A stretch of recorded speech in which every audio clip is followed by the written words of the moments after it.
Hey guys, and welcome to the Working Money channel. Please subscribe, guys. It really does go a long way with that algorithm. That YouTube algorithm is funky sometimes, and a thumbs up obviously never hurts as well.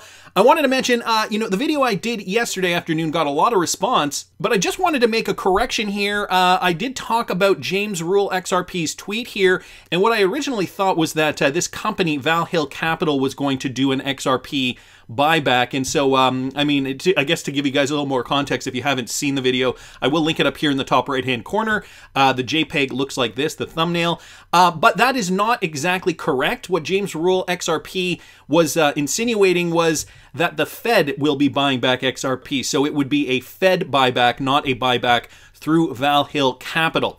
And so he posted that, he came to the comment section here. He wrote that in the comment section, and I decided to pin it to the top here just to let you guys all know that. Again, if you haven't seen the video, it was linked in the top right-hand corner. I just wanted to mention that first before we get to the market. So Bitcoin right now trading at about $43,700. This is Bitcoin on the daily. We can see we have seen a little bit of momentum upward after this initial plummet down for Bitcoin and the rest of the cryptocurrency market. If we look at that daily candlestick, so today's candlestick just getting started, but look at the candlestick from yesterday. Look at that closing candlestick, a green positive candlestick, obviously with a long body, very little wick, very little tail here, and engulfing the red candlestick that we saw the day before. So this is looking to be positive. This is a good sign that we could see a reversal. Ultimately, Bitcoin price does have to go above a certain mark in order for us to continue with this bull run. We are eyeing the 702, which of course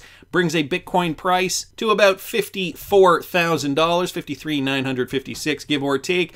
So that's what we're looking at for Bitcoin. It has right now surpassed the 0.382, making its way back up. What we have to hope for now is obviously higher lows, higher highs, which would bring that trend up.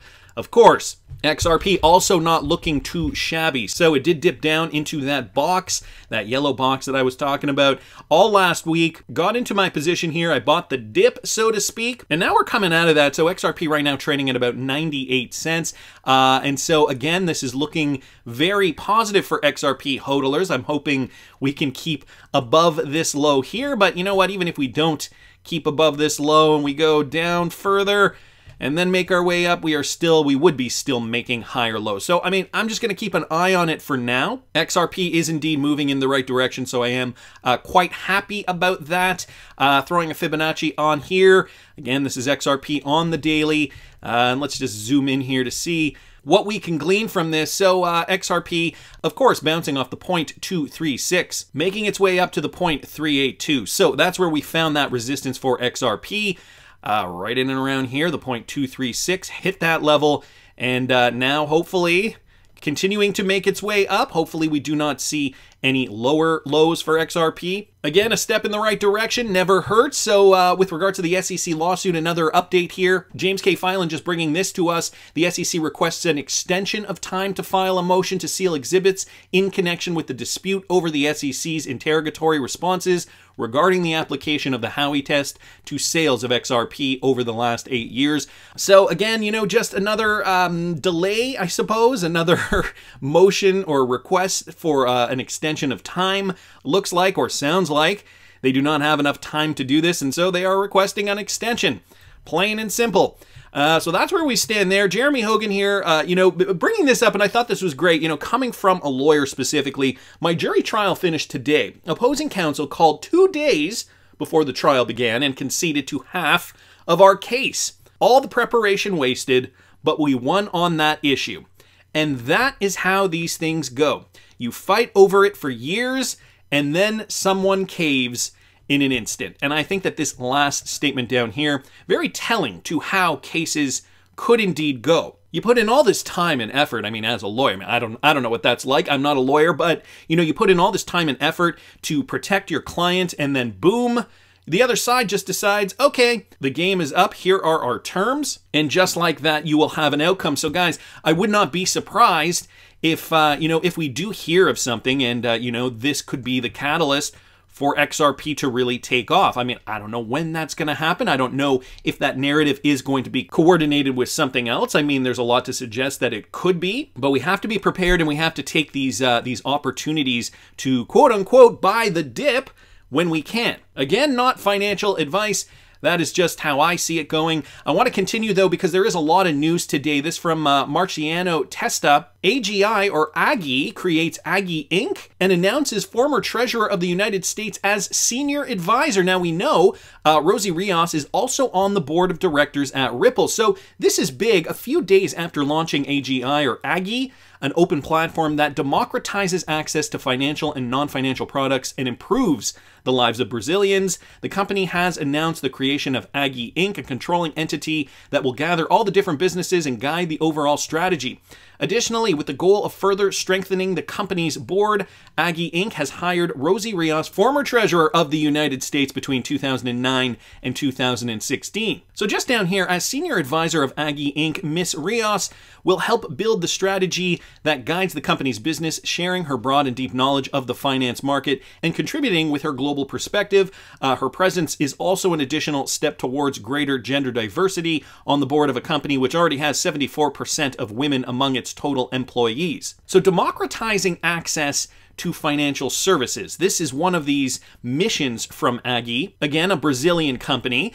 So, you know, it all ties together to me. Of course, Rosie Rios' background is already in finance, being one of the former treasurers of the United States. However, she's also on a board at Ripple Labs, and we know Ripple's mandate as well to democratize payments in particular across the world, helping the unbanked and the underbanked. So along the same ideological lane, we also have to remember that way back last year in June of 2020, Ripple and Brazil's central bank hold closed meetings to discuss institutional matters. So Brad Garlinghouse made his way to Brazil last year and did have a discussion with the head of the Central Bank of Brazil on institutional matters. Of course, since then we have heard about more developments in Brazil getting onto DLT technology. And now we're seeing this coming out of Brazil from Aggie Inc., now hiring the former treasurer of the United States, Rosie Rios, who also happens to be a Ripple board member onto their board of directors. So great news there.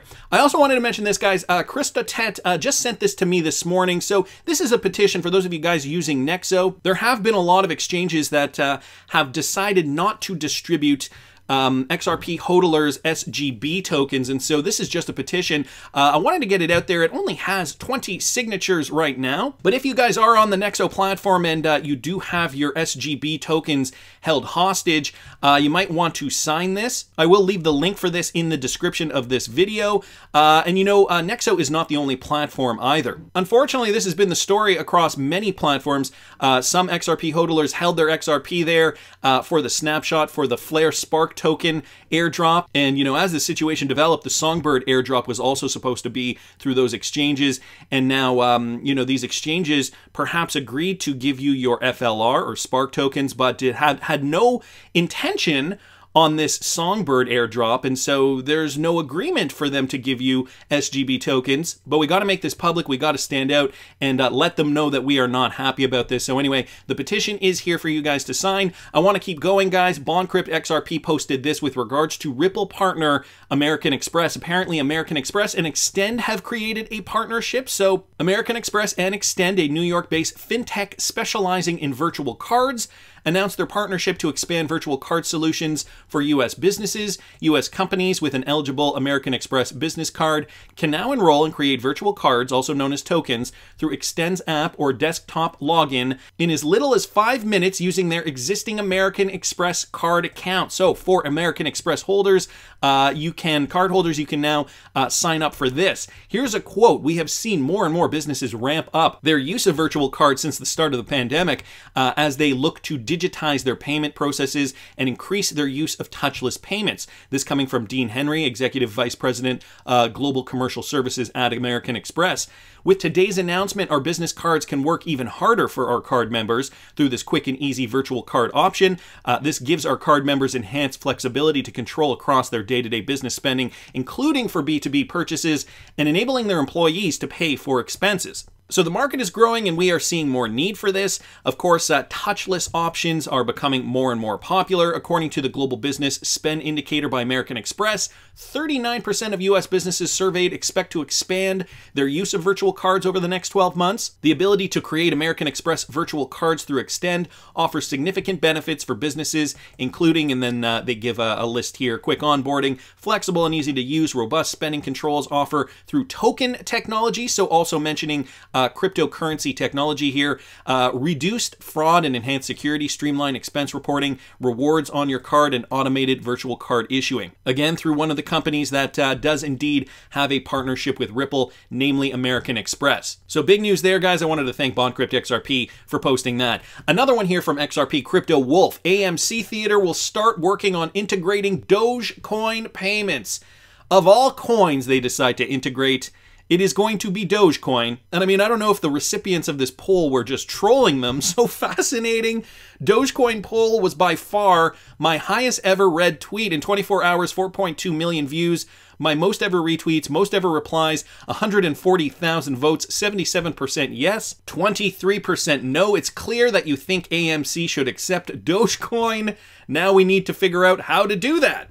Stay tuned. So this was just a Twitter poll, of course, but the CEO here of AMC Theaters, Adam Aron, has said this was his most popular tweet, and yeah, an overwhelming majority, 77%, have said that they should accept Dogecoin payments. Whether it's Dogecoin or some other cryptocurrency, I think that, you know, the people have spoken. Cryptocurrency payments, obviously, are something that, you know, if you got in at the right time, if you hold cryptocurrency and your cryptocurrency portfolio has gone up 100, 200, 300, 500%, what have you, some people, you know, especially if you have put in $1,000, let's say, into crypto, and let's say your portfolio has gone up to $5,000, even in a bear market, even if you lose some of that, you're most likely overall, I mean, depending on when you buy and sell, are going to be up on your cryptocurrency portfolio. So I think, you know, to spend 15 bucks here or there on something using some of your cryptocurrency at any point over the next few years, people will like that option because, you know, if you're thinking your portfolio is going to continue to rise after another few years, you might not want to cash out, at least psychologically, have that loss on paper and pay with fiat. I mean, I know a lot of people that got into cryptocurrency way too late. And this is just a personal story, and so they don't see the point in cashing out of their cryptocurrency. However, they may have, you know, perhaps maybe spent more than they could afford to lose. I mean, these are not high rollers by any means. So they don't want to take their cryptocurrency out, but they still see potential. So, you know, even if they spend some of their cryptocurrency on something like a movie ticket, to have that option, I think, is good for some people because you can use the crypto for payments as well as keep a portion in your portfolio for future growth. Interesting to see the way this is trending. Of course, I am not surprised. Finally, guys, the Wrath of Kahneman bringing this to our attention. And, you know, the Wrath of Kahneman's not the only person that has brought this to my attention, but this is the big news of the day. Ripple is piloting a CBDC private ledger with Bhutan. That's right, PR mentions sustainability and inclusion, experimenting on top of existing structure while ensuring efficient and cost-effective cross-border transfers. This coming from the Ripple camp, guys. Just yesterday, Royal Monetary Authority of Bhutan, Ripple partnered to pilot CBDC using private blockchain. So I guess one of the central banking platforms that have no problem with Ripple mentioning this in an update on their website, building atop of its current payment infrastructure, the RMA will pilot retail, cross-border, and wholesale payments use cases for digital Nuggletrum. I don't know how that is pronounced, but that is the name of their currency. In phases using Ripple's sustainable blockchain technology, doing so will help accelerate its mission to increase financial inclusion in Bhutan to 85% by the year 2023. So I just checked, it's pronounced Nuggletrum. That's their currency. So here's a quote. Our collaboration with Ripple is a testament to the potential of CBDCs to provide an alternative and sustainable digital payment instrument in Bhutan. This coming from Yangchen Tshogyel, Deputy Governor of the Royal Monetary Authority of Bhutan. Ripple's groundbreaking technology will allow for the experimentation of a CBDC with our existing payment infrastructure while ensuring efficient and cost-effective cross-border transfers. The RMA's commitment to developing a secure and robust payment system has cemented it as a leader in financial innovation inflation. In 2019, the central bank launched the global interchange of financial transactions, so that happened a few years ago. Down here, part of their commitment is to be sustainable, and not only that, the only carbon negative country in the world. So the CBDC private ledger based on the public open source XRP ledger is carbon neutral and 120,000 times more efficient than proof of work blockchain. So obviously, highlighting the fact that the way Ripple does business blows all those proof of work coins out of the water. And, the fact that it can scale, this is the future. It is not proof of work. Bitcoin, Ethereum, that is old news now. What's more, the CBDC private ledger provides central banks like RMA the security, control, and flexibility needed to deploy a CBDC strategy without compromising its financial stability and monetary policy objectives. So some great news there, guys. Of course, we knew that the Central Bank of Bhutan was already partnered with Ripple, but it is interesting to note, another update today. In the day and age, I feel like 2021 has just been full of SEC lawsuit news. I never thought 2021 would go this way, but this has been the year of the lawsuit, and so, it's kind of nice and refreshing to hear some updates like this every now and then with regards to actual development, actual progress from the Ripple camp. So this is amazing, and Leonidas here also pointing this out. Now, I don't know if you guys caught Leonidas's video on this. He also did a video on this. I will link his tweet in the description of this video. He does have a YouTube link there if you guys didn't catch that. Along with its CBDC Ripple pilot, the Royal Monetary Authority of Bhutan will explore reserve diversification into digital assets as well. I wonder which digital assets they will diversify into.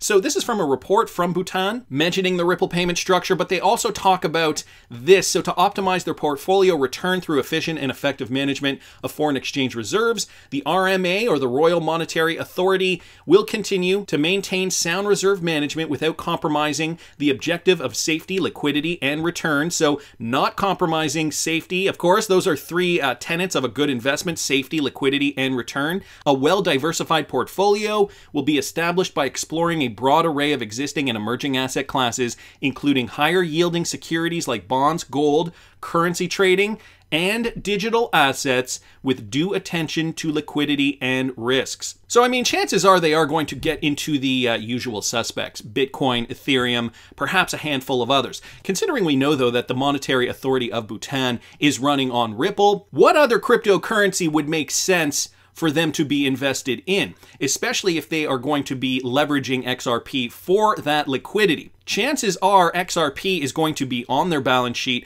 Of course, they have not mentioned this in this report, but I think it goes without saying. I think it's quite obvious which cryptocurrency most central banks around the world will be holding on their balance sheet. Definitely the central banks that are partnered with Ripple. It only makes sense considering this utility coin is going to be utilized, and not just that, guys, going to be utilized in large quantities to send all the money around the world. Why wouldn't you hold a cryptocurrency if you were a central bank? Why would you not hold one that provides that liquidity to make this process run smoothly? That's just my opinion, but I want to hear what you guys think. Please subscribe to the channel if you haven't already. Like the video if you like the content I'm providing. I always love hearing your comments. See you in the next one, guys.